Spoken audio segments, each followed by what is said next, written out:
Good evening and welcome to this month's edition of What's Going On Now. On this program, what we're doing is we're taking a look at what is going on nationally as it affects Dayton. The last month's program dealt with education here in Dayton and how a lot of these mandates that are coming out of Washington, D.C. are directly affecting the system of education here and the programs. Today we're going to take a look at another very vital issue, and that is feeding Dayton. It's been said that it takes a community to feed a community, and that is so true, and we're going to take a look at those issues that are coming out of Washington especially, but also we're going to take a look at what is this community doing as a community to feed the community in the Dayton area. And if you see a number on the screen, that means we are live. Right now, we are live, and if you want to call in with a question, there's the number. If you want to call in with a question, we will be more than glad to put you through. Now, to my immediate right, this gentleman is Andrew Patrick, and he's a junior at Centerville High School. And he's also part of the Business Academy, right, and play tennis? Yes, that's correct. Okay, but we want to make one disclaimer. Ladies, if you're calling in here to get Andrew's telephone number, we're not putting you through. We're not putting you through, so don't even try. Okay, and to his immediate left, we have Mary Reed, and she is with Catholic Social Services of the Miami Valley. She is the Senior Director of Programs and Strategy. Now, to her immediate left is something that has been very unusual in my life. This is Paula Graham. She's the principal of the City Day Community School. And it's not been too often in my life that I had interactions with principals that I wasn't bent over with the principal with a paddle in the right hand. So we're glad to have her here. And then to her left we have another very interesting lady that is going to deal with a very interesting concept in this community as well, and that's Jaleesa Robinson. And I want to thank all of you for being here this evening. And I want to start off with you, Paula. Now, Paula is with the Feeding Friends Food Pantry, and we've worked together at that pantry. And first of all, what I want you to do, Paula, is to start off with telling us about the pantry. Now, and also, what is the difference between the pantry and the food bank? Okay. I am very honored to be here representing our pantry. Mm-hmm. We are Feeding Friends. We're located in Kettering, Ohio. Mm-hmm. We weren't always located there, but we are now. It's been a journey. It has been a journey. But now we are located in the back of the shopping center on Whip and Bigger. We started in 2009, and at that point, we served between 5 and 10 families in a week. Mm-hmm. And now, just to share our growth, we are now serving between 150 to 160 families a week. We are open on Thursdays from 5 to 6:30 p.m. And the difference between a food pantry, which is what we run, and a food bank is that we get the food through the food bank, the Dayton Food Bank.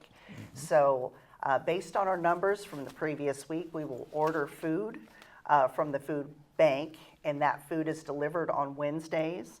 At that point, some volunteers get together and sort that food in order to bag it up, and then we serve the food on Thursdays. Okay.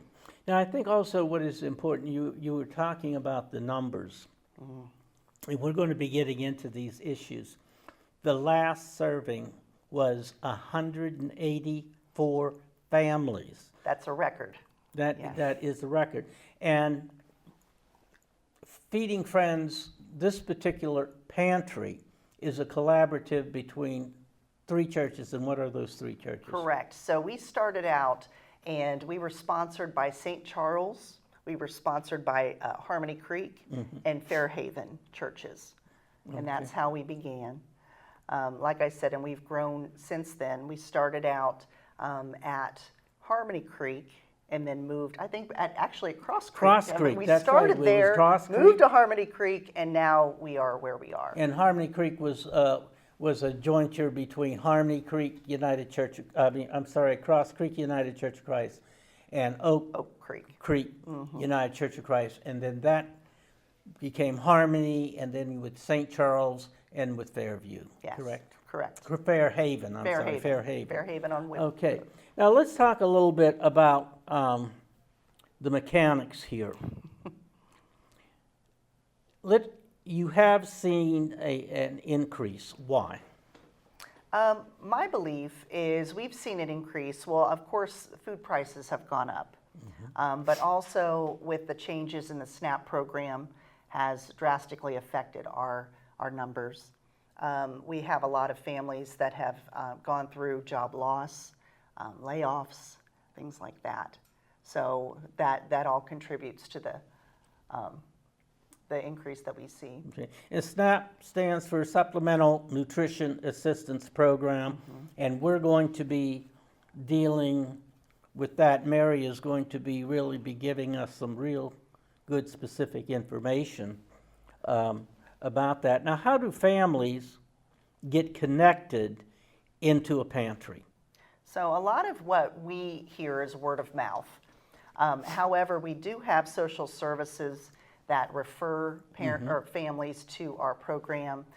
We also have 211, which is a number that I just found out is the United Way number that they can call, and that can refer them to a food pantry. And I just found that out as well. You know, we learned about that. The 211 is how you can get connected into United Way for services other than food.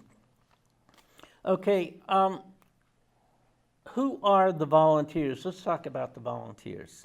Sure. Who volunteers? Yes, there are about between 25 and 30 of us that regularly volunteer. Andrew is one of them. We're going to be talking to him. Yes. But we also, we have about 50 volunteers that volunteer occasionally, and that really is helpful. We also have our CJ students that volunteer, and they get service hours for that. Lately, we've had our Mormon elders who have been really monumental in that helping are on missions. Right. That are on missions. And it's interesting. I want to make a point here. It has been, many school districts are requiring volunteer community hours for graduation. And so I'm also part of the pantry, I'm proud to say, are seeing a number of students from different schools, such as Andrew, who is at Centerville. Okay, and Andrew, I want to talk to you about some things, because you're really to be congratulated on some of the things you've done. Your mother is sitting here in the studio. We've congratulated her on raising such a fine young man. You've been with the pantry for 4 years. Tell us about that, how you got involved in everything you're doing. Well, I want to start off by saying thank you for having me on air. Thank you for being here. Oh, no, of course. How I started going to the food pantry, it was at Harmony Creek, as she said. It was there for a good 1.5 years until we moved to the Bigger Road location. I started going there with my grandma just because I guess it was something to do with my grandma. But I think as I got older, I started going when I was 12, but I'm 17 now, and I think as I got older, I think I just started going just for the people, like the volunteers at the pantry, and just seeing the people, how grateful they are, you know. I think that's why I've stayed for sure, you know, going every week. Now, does Centerville require a certain number of community volunteer hours also? Because you far exceeded that. Wow. Yeah. No, I don't think so. Like, well, I think graduation requires some, but not a whole lot. I know National Honor Society requires, I don't know how many, but they definitely require some. But at Centerville, we have like a lot of volunteer like clubs and stuff to get more service hours that way too. Okay, that's good. Now, let me ask you this. What do you tell your friends about your experiences at the pantry? About the people you're meeting and what you're hearing from the people? And now you've already told us about what it gives you, the personal satisfaction. What do you share with your friends, and how do your friends react to you when you tell them that you're working for volunteering at a pantry to give out food? How do they respond to you? Be honest. I'll be honest, yeah. Well, I started going in like late 6th grade. I started volunteering at the food pantry. And for a while, I really didn't feel the need to tell anybody. I just did it just because, you know, I didn't really tell anyone. And then last couple of years or so, I've been telling my friends, like, yeah, I've been volunteering at a food pantry for a while. And they're like, I remember my friend, one of my closest friends said, really? You know, they couldn't see me, they didn't see me going to one to volunteer. But when I tell them about it now, I try and like advertise it, try and get them to come with me one time. And I remember my friend's mom actually like said, Andrew, you should bring one of your friends, you should bring my son to one of your food pantry volunteering things. And he was like, no, you know, I don't want to do that. So I don't know. I think to be honest with you, I think I was lucky for my grandma. I'm very lucky to have my grandma who brought me, and I think I've matured because of being at the food pantry. I've learned a lot. But yeah, that's how I try to tell my friends about it. They're not there yet. I don't know. But you're standing as a good example to bring not only more people to volunteering at a food pantry, but in the community. And thank you very much, because you're a very good example. Thank we you. appreciate the fact that you're here. Paula, I want you to pick up on that same question. You're a school principal. You have a lot of options, not only a lot of options, but you probably have a lot of demands for community service, given your role in the community as an administrator of a school. Why did you choose Feeding Friends Pantry as one of the opportunities to volunteer? And what are you getting out of this personally? And what do you learn from, or what are you seeing in the people we serve? Oh boy, that's a lot of questions. Yeah, no. What is it that you see in the people you serve, and why the pantry when you have so many other demands to serve this community? And you know what, you hit it on the head, because I know after a long day, you know, I'm often tired and I'm ready to go home, but I love our pantry. I love the people at the pantry. I love the people that we work with, and I love the people that we serve. We often see those same people over and over, and you build relationships. I have the distinct honor of being one of the registers, so I get to talk one-on-one with a lot of these Okay, other and clients. explain that process. So Because interesting. That can lead to some interesting things. Yes, when so you we register people into the food pantry. So if you do want to be a part of our food pantry as a client, then you would come and you would have to bring your driver's license or personal ID, and then we put you in our pantry track system. And at that point, all you have to do is come in and share your last name, show your ID, and we just register you right there. So it's a really quick process. And at that point, like I said, we start getting to know a lot of our clients' names and build relationships. They Here's some even- interesting stories. Oh boy, I mean, we've had, especially when we're out in the rain or the snow, they bring us coffee. I mean, it's just a super, super program. And I always leave there feeling so full. It really does fill your soul. You mentioned community feeds community. I just love that. And I do see that. I see that this last month, when we were really struggling, we had our pantry leader let us know that we had over 6,320 donations, pounds of food that were donated. And this isn't from the food bank. This is from businesses. This is from civic centers. This is from private donations, churches. So all of those things, we really do see firsthand that community is feeding community. And I want to pick up on that because what is happening, given what is happening economically, what is happening with the government, what's happening with the shutdown that we just went through, is there a decrease in availability? Now, we know that people are contributing, but tell us about the availability of the foodstuffs to be distributed. Well, Because and we that's a did see different quite a issue. decrease. We Right. did see, especially in the area like frozen meats, et cetera. When you come to our pantry, you get non-perishable foods, but you also get fresh produce, you get fresh bread, and you also get frozen meat. And we didn't have that meat at the time. So we were trying to supplement with other proteins or meals that families could use, but that was a difficult time, for sure. We And did it see a still decrease. is a difficult time. Yes. So we don't want to paint the picture as being completely rosy, Right. because it's a very demanding service that needs additional community kinds of support. Yes. And I want to move to you, Mary, with Catholic Social Services.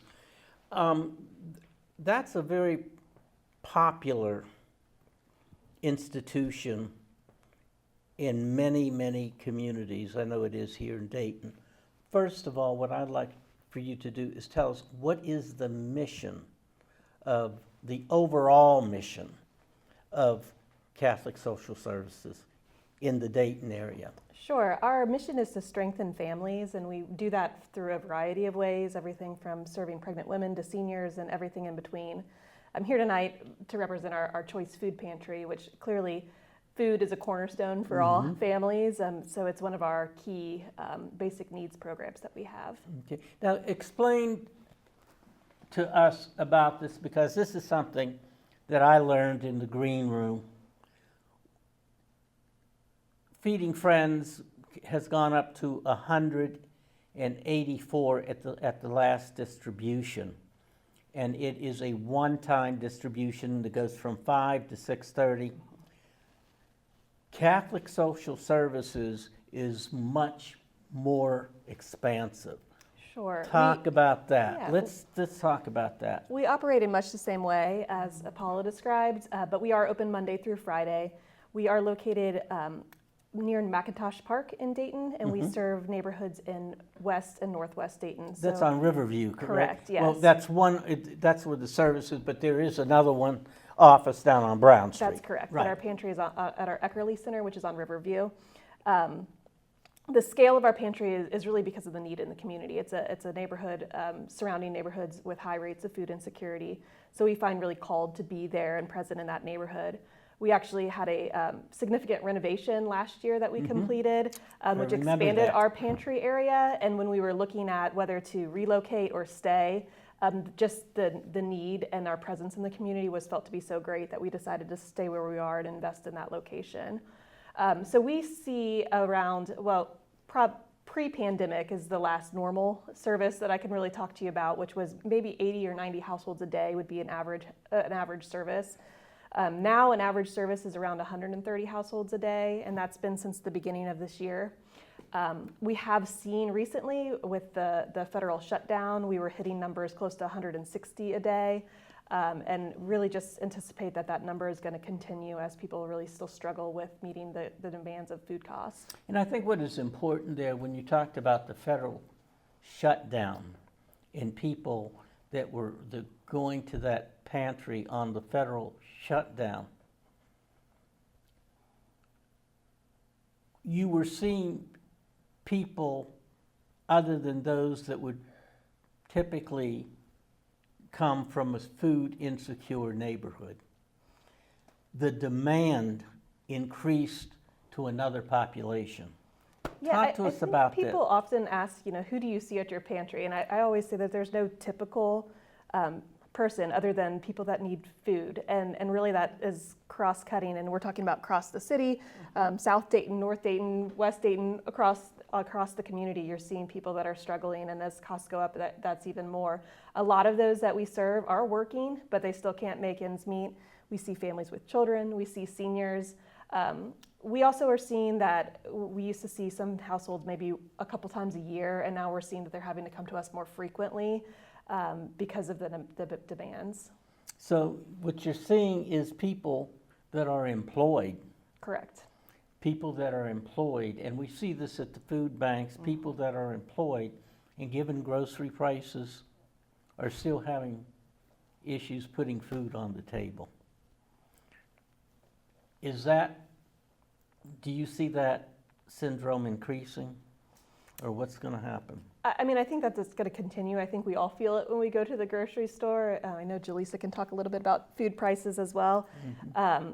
We've also seen changes in, even though the shutdown is over, there are changes in SNAP benefits that are continuing. Some of those are that there are increased work requirements in certain populations that were once exempt from having work requirements. Populations like veterans and those that are homeless, families with children over 14 are now being having to recertify and meet certain requirements, which that recertification process seems reasonable, but oftentimes when you're experiencing... Okay. All right, let's go back, and we're going to talk about that because this is a very serious issue that a lot of people are asking and wondering about, and I've had people that when they knew I was going to do this program were wondering about and want information concerning, and that is SNAP, the Supplemental Nutrition Assistance Program. What happened to that and what is happening now? Because there are going to be some changes. There have been some changes that have already been made. And to be very honest with you, if you work with people and you serve people, and you get a feeling of anxiety, there's two of the biggest anxiousness that I'm seeing. That's number one, SNAP, food. Everybody needs and wants food. The second is the insurance issue. Those two issues, given people that I know and work with, those are two of the biggest anxiety and stressful issues in our society today. First of all, how did people qualify for SNAP first? How did they first, when people come to you and they want to get qualifications, they want to get qualified for SNAP, what was necessary for them to qualify? So there's two different processes. The process that Paula was talking about as far as registering for a food pantry. Food pantry services are much more available, and it's really based on self-attestation of needs, so we don't have to do any sort of verification of income. Someone presents to us, we show them the income guidelines, which are 200% of the federal poverty guidelines, and they say... Explain that 200% of poverty guideline. What does that mean? Unpack that for me. So I don't have those numbers in front of me to be able to speak to them, but to be... Just generally, just an overview. To receive to answer your question about the food benefits, SNAP benefits are administered by the county. So if you want to receive or need to receive SNAP benefits, you're going to complete an application with our Job and Family Services locally that will certify you. You have to be 130% of the federal poverty line guidelines to qualify for SNAP. And what is the poverty guideline? I You don't okay, have those yeah, offhand. because that changes so much. That has been changing. I don't know. But that's also where food pantries really come in, because there's this gap between people that don't qualify for food assistance and those that are still struggling to make ends meet. So pantries really fill that gap where people are not able to access benefits any longer. But they can get both. They correct? can, and even those that do receive the SNAP benefits, typically they're not enough to get through the month, so that they Right. will get some supplemental food benefits. And I too. think that's an important. That's an important point. That the SNAP benefits aren't always enough to feed people. That's a very important point. I think we need to get across to the community and to social and community advocates. You know, it's not like, you know, oh, I'm getting SNAP benefits. It's not like going out to the restaurant and having a 5-course meal. Okay, it's like trying to get the basics. And Paula was talking about at the food pantries, for example, what they're trying to do is certain proteins, grains, and what have you. And this is money that people are just trying to use to get the basic staples. But sometimes some of them have been cut, correct? Now, talk to us a little bit about why people are being cut. So as I was explaining, there have been some increased regulations put in place, and some populations that had been exempt from having work requirements are now required to have work requirements. There's also And what population is that? so those again were veterans, those that are homeless, emancipated youth are populations.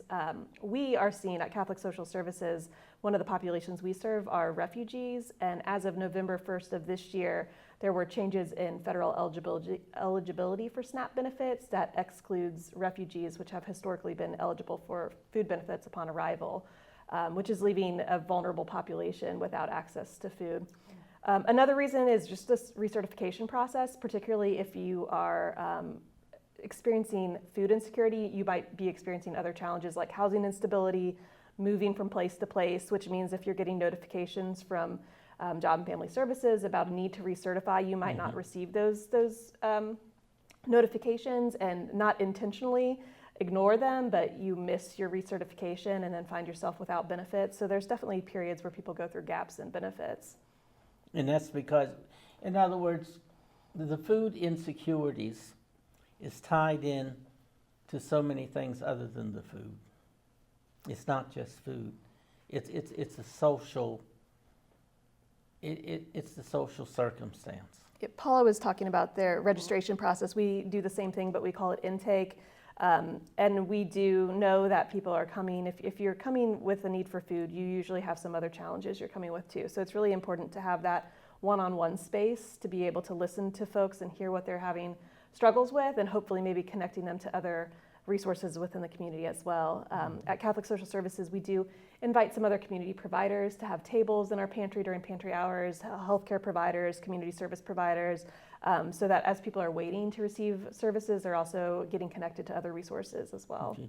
And Paula you were asking Paula in the green room, you were talking about zip codes and you know, about qualifications and everything. Unpack that for us, Paula, about the zip codes, about there's some flexibility and a sense of humanity and humaneness.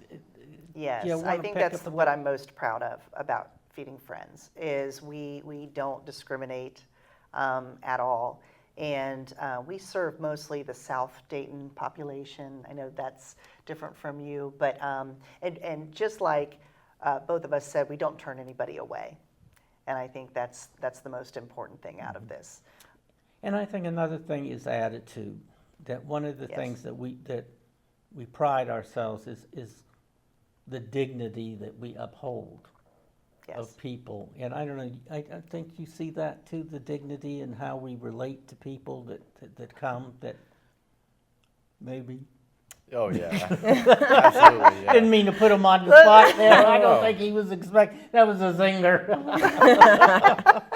Oh, I mean, absolutely. I usually when I'm there, I'll load some cars up. That's what we do. We usually load the trunks or the back seats of these cars, and I'll talk to the people for a couple seconds. But yeah, I mean, going off of what she was saying about like the diversity of people, or I think it was you that said that at your pantry. We have the same thing. We have so many different like types of people. Different cars. What I see, and just different different backgrounds. You can tell. And yeah, I think we're very accepting, and I think that's what I love about our pantry. Yeah, So yeah.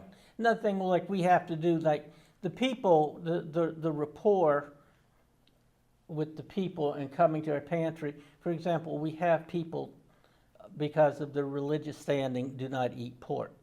And they're very open in telling us, no pork. And we have no problems with that. And we have to make sure that the entry that they get is free of pork. What's going to happen if just look in the crystal ball? Just look, what do you think is going to be happening with SNAP benefits? Do you see them increasing, decreasing? Do you see politicians and political leaders being pressured in terms of expanding these kinds of services? Just look in your crystal ball as a professional. No, I'm serious. pressure, As a Mary. professional that is involved in this area. Yeah, I mean, this year has been unpredictable, to put it mildly.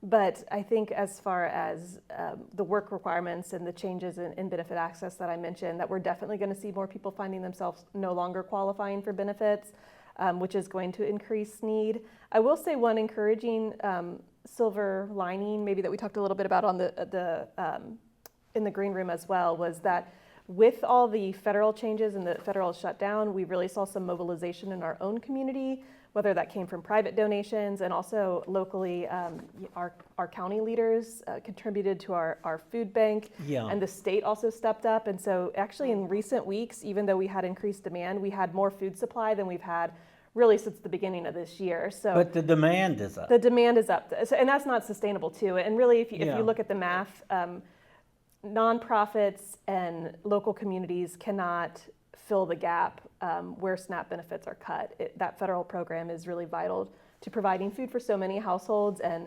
especially if it prolongs, that the faith communities, nonprofit communities won't be able to just solely fill that gap on their own. But and I want to pick up on that. I really do, because I feel, given my position, it's especially important to emphasize. You were saying that some of these community organizations are stepping up more, and you talked about faith communities.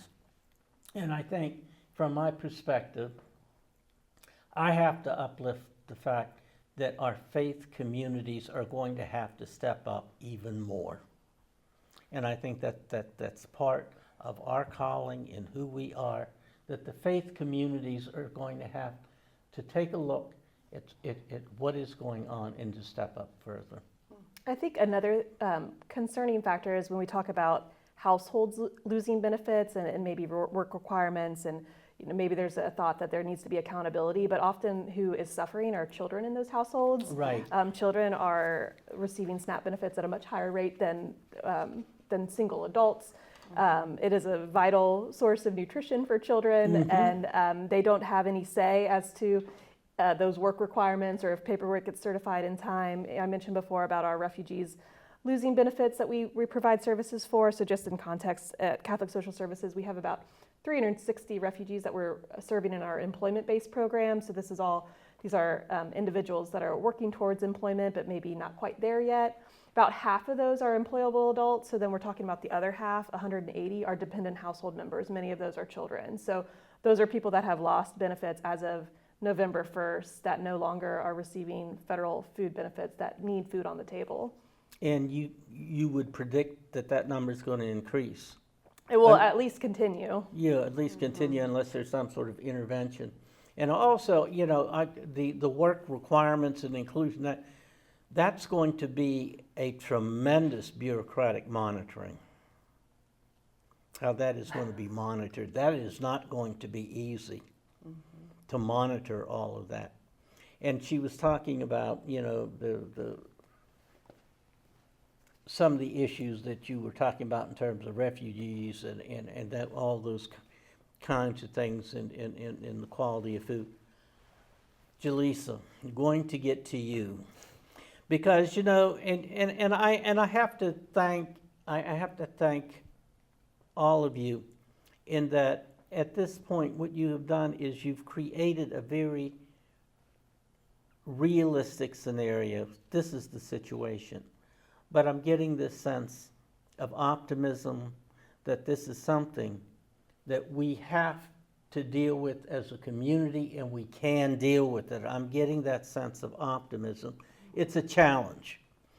And Jaleesa, representing Gem City Market, now, which is again a community-based initiative. Okay, we've gone from the local level to a broader level community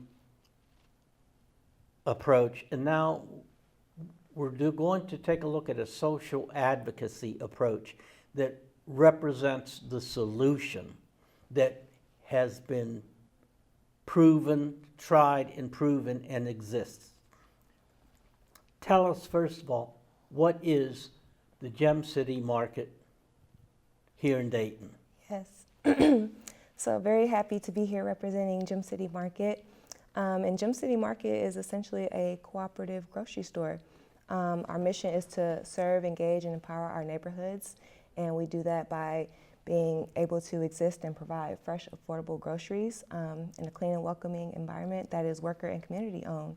So the really cool thing about Gem City Market is that it is owned and operated by the community. So we're a multi-stakeholder cooperative. Okay, explain how that works. Yes. Now, explain how that works, because I'm still learning about that. Right. And I'm still learning that I could be a member of the cooperative, a vested member of the cooperative myself. And I got excited about that because I want to explain that, because anybody throughout the world can become what do you call the members that pay the fee? You can attend all the meetings. Absolutely. And even run for office for it. Explain that. Yeah, we call them member owners. And so Gem City Market, we're a multi-stakeholder cooperative. And so essentially that means that we have 3 different types of membership options. So you can become a regular member owner. And in order to do that, anybody can do it. You could just come into the market, or you can do it online via the website. And you pay a one-time membership fee, and that is either $10 or $100, depending on your situation. And we just ask a few basic questions, and that is one way that you can become a member. If you are employed at the market, we have something called a worker owner, which is what I am as well. So you can buy into the market and become a worker owner as well. And then we also have a supporter owner option. So say that you live far away from the market and you don't necessarily shop there every day, but you want to still support, you can become a supporter member. You can donate annually as well. And those are 3 ways. And are there other benefits that go along with that? Yeah. Yeah, tell us more about, like I said, this is very exciting because I am going to become a member. Right. I mean, you don't have to be someone that necessarily is going to constantly shop there. I mean, certainly it's nice if you go there and to shop. Tell us about how that works. Right. And so when I think about that, I kind of think about the history of the market in itself, because Gem City Market came to be about, because in West Dayton, and I'm born and raised in West Dayton, Ohio, lived here my whole life, and my father, he worked for the Pepsi company, so I kind of grew up in grocery stores, hung out around the Cup Foods. That was in Trotwood. We had the Kroger's on Gettysburg, so I was all around the grocery stores. I kind of grew up in them. But over time, you know, those companies and those grocery stores, they left Dayton, West Dayton, and so we were in a food desert. We didn't have access to food, and so we would have to travel far away across town to get our groceries, and you know, people have to take 2 or 3 different buses just to get groceries. And I want to unpack that. Yeah. I'm going to come back to you. I don't mean to be rude, you're interrupt, but you just used a term that some viewers have not heard, and they're not familiar with that, and that is food desert. And what I want to do is to read to our audience the definition of what a food desert is. A food desert is a geographical area that has limited access to affordable and nutritious food, usually in impoverished areas, but in both urban and rural settings. These areas do not have grocery stores, farmers markets, or health food providers that provide fresh food. Instead, these areas often just have convenience stores and dollar stores that provide processed foods that are not nutritious or healthy.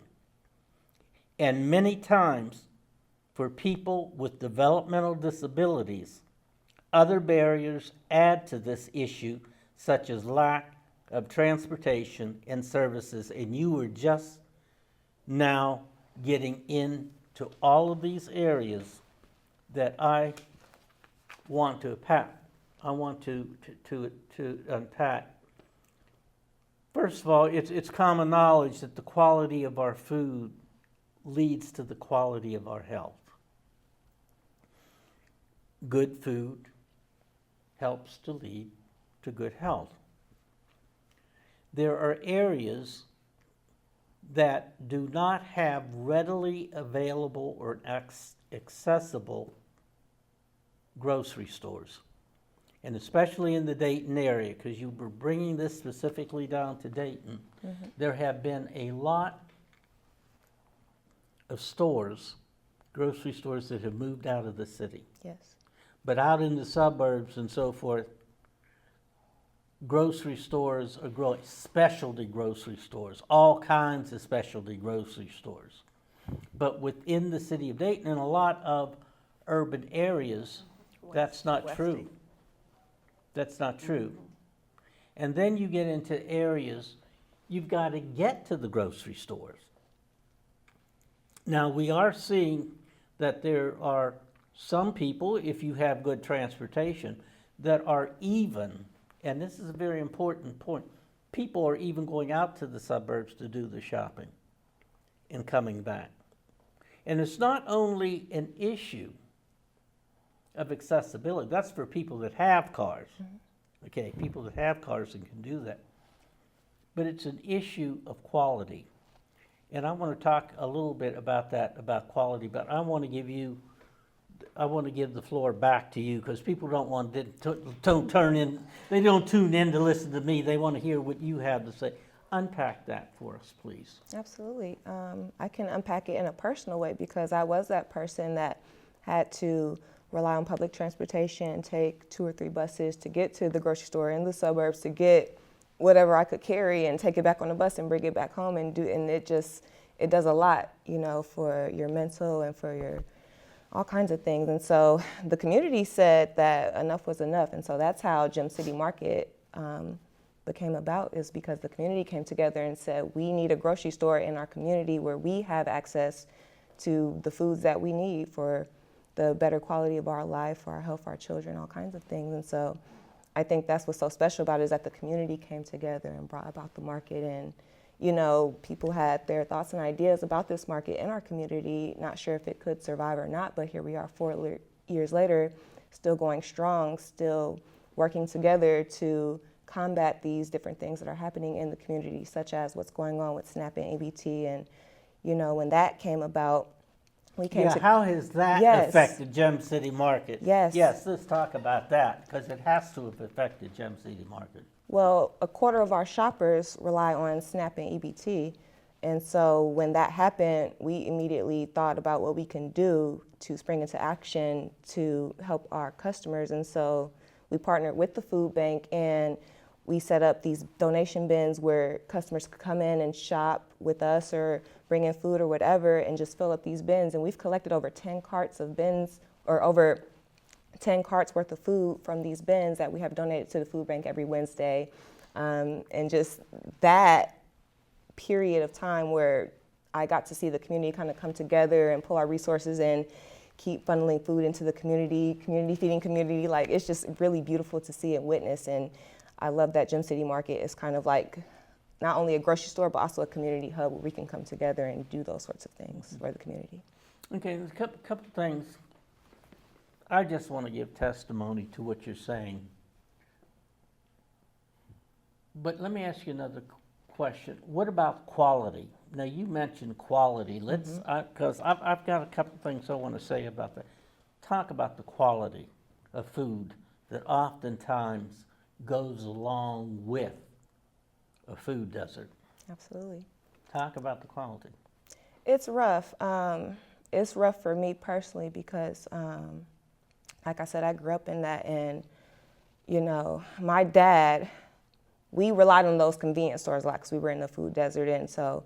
And they talked about that. Right. People have to depend. Go ahead. Yeah. And my father, he developed diabetes over time from that diet and ended up passing away from it, and so it was rough. And also, I think, kind of fueled something in me to kind of continue doing this work, And so with Gem City Market, we have a fresh produce department where we get fresh fruits and vegetables 3 times a week, and I think that's so important. And we have different people and different organizations and people who come into the store and host nutrition classes and try to educate our customers on different nutrition options and ways that we can do better for our health. So we're not just providing the groceries, we also want to provide the education that goes along with that, and just keep finding different ways to kind of grow out of that and keep, continuing that work. And that's what the literature is saying, that conditions such as diabetes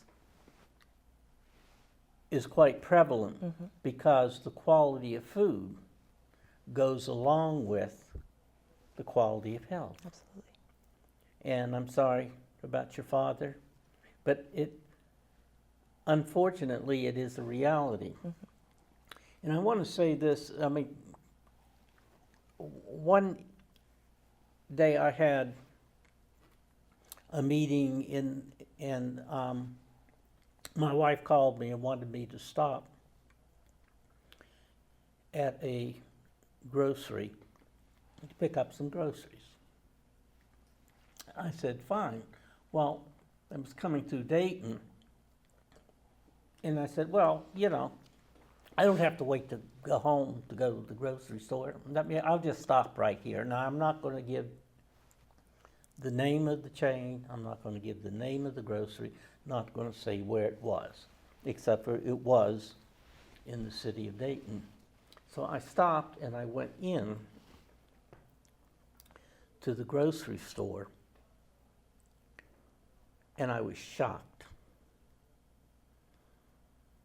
I looked at the vegetables, I looked at the meats, and I looked at the fruits, and I said, I just couldn't believe the lack of quality. And the prices were not low. I looked at this, and I had to leave. I said, there's just no way I'm going to spend money on these, on groceries of this caliber. But there are people, unfortunately, that was their only selection. And it goes back to the health issues if you're not eating healthy foods. One time I was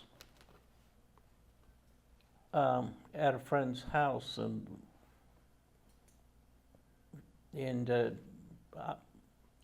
she wanted some rolls to serve with the dinner. the frozen, you get in the canister, and you take off the can, and you just want something real quick. So I went to the store, and it was one of those local groceries. And I went into the freezer, and I pulled out a can, and there was rust on it. And I looked at it, and I said, why is there rust on it? And then I looked. It had expired 2 years ago. I kid you not. And I said, I can't believe it. And it was still in the freezer section. What kind of stories, I'm sure, given where you are, what kind of stories are you hearing from residents that unfortunately are in the situation where they have to deal with this kind of inequality?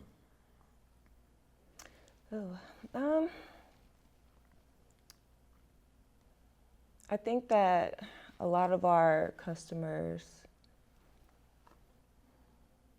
I think it's transportation is kind of the one thing that I noticed a lot is getting to a grocery store because of the lack of a car, or even with people who are disabled and have to use a wheelchair or have issues walking or that sort of thing, and just being in close proximity to a grocery store that offers the things that we need for our health, I think is probably the number one thing that I've noticed, that I've seen, that I've heard of.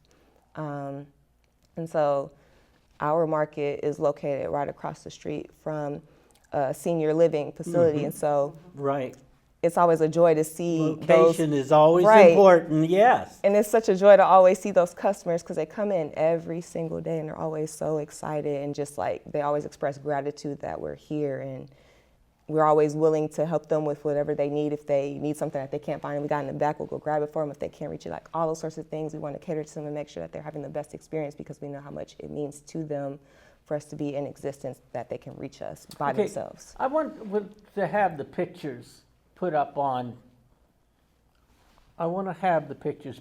the screen. There you have the Gem City Market, and it sits strategically located right on Salem Avenue and a bus line, which makes it very convenient, because like you said, what you would do is take 2 or 3 buses. Well, for the population for whom this was established, this is very convenient. And in that area, and there are a lot of apartment buildings and so forth that are around it. There are 3 other, there's some other pictures that she sent in. I want you to show for this reason. Well, let's go to the next one, okay? And when I asked her for the pictures, what surprised me is she sent me pictures of happy people that feel, and I think this picture is very, very important, because this gentleman is standing outside this fine establishment, and he's looking forward into the future, and we're going to talk about that. And as I said, the pictures of people that were very happy to be there, and they knew they were someplace that they really liked being. Okay, thank you very much. And a couple things that I want to say, and if my wife is watching, I know she's going to get a kick out of this, but the first time I had been in Gem City Market several times.